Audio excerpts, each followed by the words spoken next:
A number of New York representatives have come together to introduce a bipartisan bill to support rural hospitals.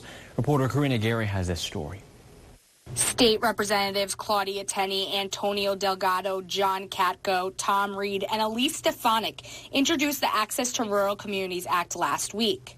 The bipartisan bill would help rural hospitals maintain operations after a financially hard year. Remember, so many of them struggled and suffered during the pandemic last year because they were shut off from services.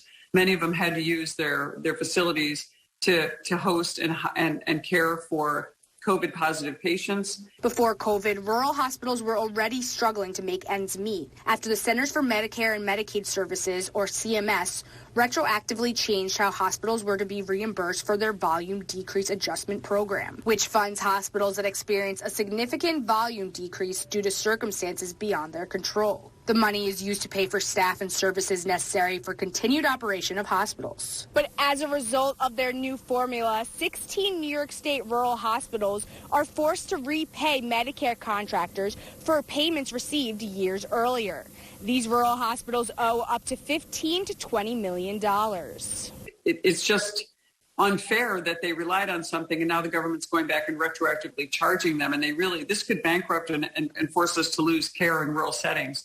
And that would be a disaster for our communities. Hospitals like A.O. Fox in Oneonta are struggling to keep their doors open, but they are vital sources of health care in their small communities. They're providing services in needy communities in rural areas where they really don't have access to very many patients, but also the patients are needing acute care where they can't get to maybe a city or a larger region. Reporting from Utica, I'm Karina Gary, Eyewitness News.